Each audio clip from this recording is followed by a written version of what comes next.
Hello, my name is Tessa Asquith-Lamb and I'm an artist and art educator. I work at the City Arts Centre and other venues, leading workshops and also delivering described tours for the visually impaired. In today's video, I will be describing selected images from the exhibition John Bellany, A Life in Self-Portraiture. John Bellany was born into a family of fishermen in Port Seton near Edinburgh in 1942 and died in 2013. This exhibition concentrates on Bellany's use of self-portraiture, a subject he returned to like so many artists throughout his life. A Life in Self-Portraiture presents over 80 autobiographical works from the period 1961 to 2013 and includes art school sketches, his depictions of the self in animal forms, large paintings, prints, and for the first time, sketchbooks. I will be describing some highlights from the show that reflect his unique and powerful art. The first image I'm going to describe is entitled Self-Portrait and dates from 1965. It is a portrait format oil-on-board image measuring 180 centimetres high by 120 centimetres wide, so a substantial and impressive size.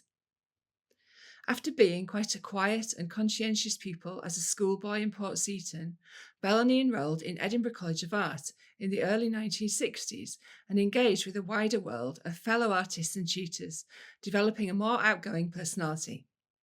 He became more self-assured, something that is reflected in this confident self-portrait at the age of 23.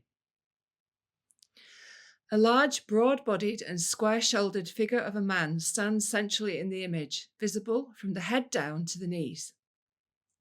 He faces forward, but has his face turned slightly to the left, with his nose a pale triangle shape against his ruddy face and reddish beard and fine moustache.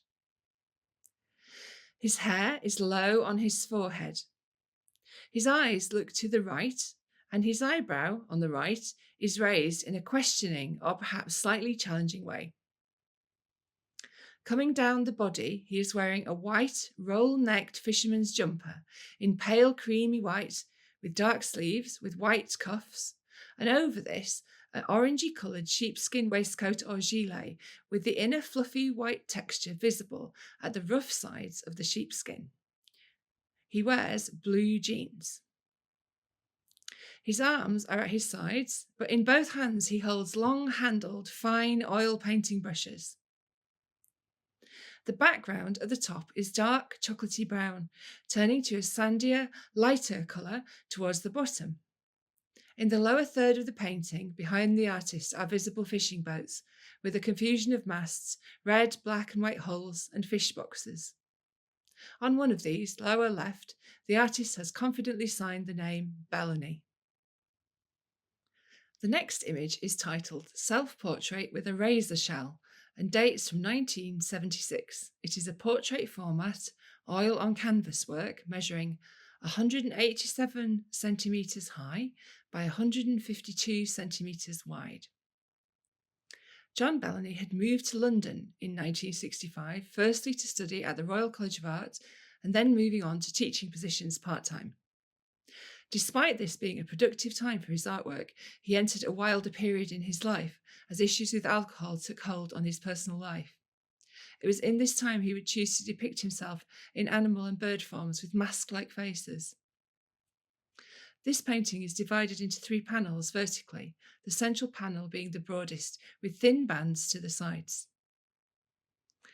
The centre panel shows a figure inside a shell-like form, like a boat, wearing a mustard yellow overalls with red and white striped shirt. A pale mask-like face, like a Pierrot, peeps from behind a huge pair of razor shells held close to the body like a shield. The figure wears a black skull cap and has a red beard. The hands are long and claw-like. In the boat or shell are a red lobster and a black cat with sleepy hooded blue eyes wearing a white polka-dotted shirt. To the left of the shell or boat, a crouching human-eyed dog-like creature sits with white and blue-black fur gazing out. All the creatures and figures stare out at us. The ground below the shell boat is a swirling mass of colours like marbled paper. The sea and sky behind the group is intensely blue, with a border of sea and sky coming at mid-head level of the standing man. The left-hand panel contains two figures. A short figure in a blue and white striped bathing suit is crammed below a yellow framework top right, looking inwards to the central panel. Below this is the head and shoulders of a thin, pale-faced man in a conical white hat, whose lower face dissolves into loose red and white brushstrokes. The panel on the far right contains a smiling, skull-headed ghoul in a conical red hat and blue and white vertically striped robes. The skull is yellowish and has red-rimmed eye sockets and teeth. It too dissolves into reddish, raw, meat-coloured brushstrokes at the bottom of the panel. The central figure seems both menaced and menacing, with these mysterious creatures and figures surrounding him. Bellany's health reached a critical condition in 1988 when he was admitted to Addenbrooke's Hospital in Cambridge, where he underwent a liver transplant. He later remarked that death touched my cheek, a chilling reminder of how close to death he had come. He pulled through this experience, however, and was drawing and painting again from his hospital bed within a few hours of the operation, and after that was a changed man. The next image relates to this time in his life when he was being admitted to various hospitals as his health worsened before the liver transplant. It is titled St Thomas's Hospital, London, and dates from 1987. It is a watercolour painting on paper, portrait in format and measuring 53 centimetres high by 38 centimetres wide. It shows the artist sat up in a blue metal-framed hospital bed with hands folded across his body. He wears hospital robes in white with blue stripes. On his right wrist is a hospital identity wristband, and on his left wrist is a watch. His almond-shaped eyes look hooded in red, and his face seems skull-like with narrow jaw and domed head with brown hair at the sides. The top of the head is very yellow in tones, a colour that splashes across various parts of the image, and is a colour I very much associate with his work, a kind of cadmium yellow, sometimes becoming more ochre in tone. On the bedclothes in front of him are scattered watercolours, a landscape to the left, a portrait to the right, a face with similar almond eyes and long dark hair, wearing a stripy blue and white shirt. Behind the bed, stuck to the walls, are cards or further artworks. It feels defiant and vulnerable, a person very ill but presenting their survival and art nonetheless. The next image is titled Prometheus 3. In loose, energetic brushstrokes, this piece feels both an allegory or depiction of myth, as well as a portrait. It shows a double-headed, naked figure, like the god Janus of myth, who stood at the gates of the year, looking both backwards and forwards in time. His raw and yellow-red body emerges from the bottom of the image, with his genitals exposed and a circled, horrific wound in his stomach. In Greek myth, Prometheus was punished for stealing fire from the gods by having his liver torn out each day by an eagle, only to have it regrow to continue the torture once more.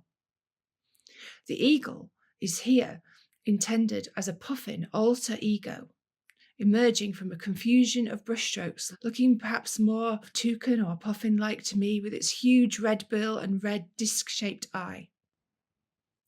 Behind the man and bird are shapes like sea swell. Behind the figure's prone form is an open book-shaped feature with blue and white striped cloths.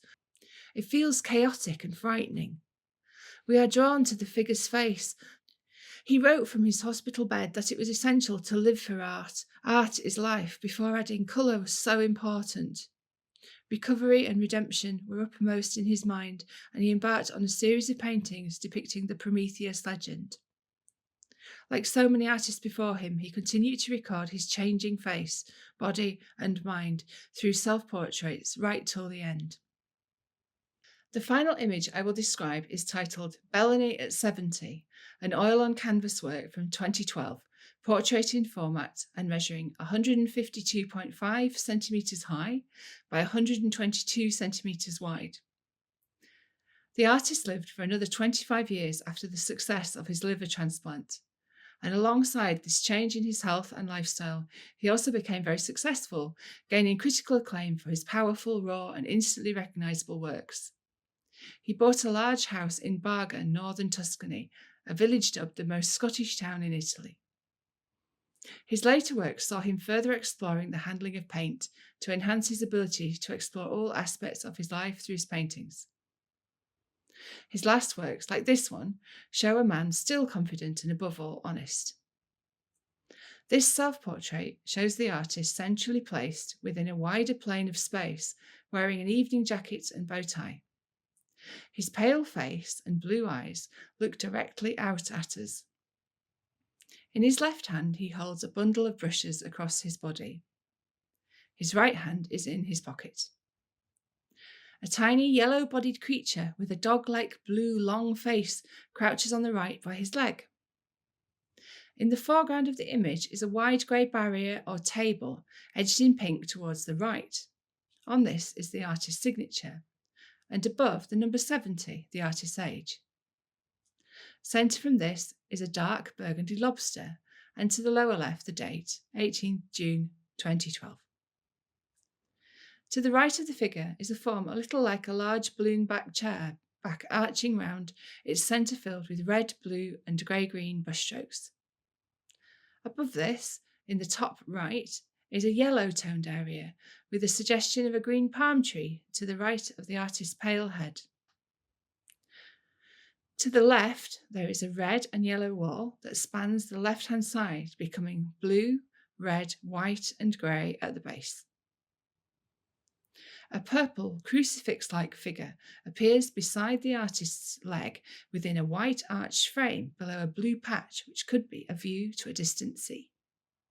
In summary, the life of an artist lingers on through their works, and self-portraits are the most direct way, alongside perhaps sketchbooks, of later generations accessing personal feelings and statements of intent.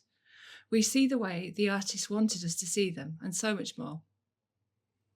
From that confident student work where the artist presents themselves defiant and fresh, through adversity and near-death illness to the last self-portraits, Bellany used his own image as an honest and powerful subject.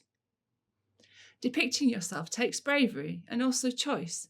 How much to reveal to the viewer through the works, what to record, and which moments are significant. Your own face is always there in the mirror and needs no arrangement with models as other forms of portraiture do. It's fascinating to record a life, and each image becomes like a diary page. My overwhelming impression from viewing these works is a sense of honesty, raw emotion, and a joy in the handling of paint and line. Bellany's printmaking and sketchbooks reveal this further, particularly for me in his etchings, which have strong lines and the same powerful allegories described here in the paintings, but in simple black and white. I have only described a few images from this fascinating exhibition, but the vast number and variety of works presented in the show adds up to create a vital record of the artist in his many guises and forms. I hope you've enjoyed exploring these images with me of this powerful and fascinating exhibition.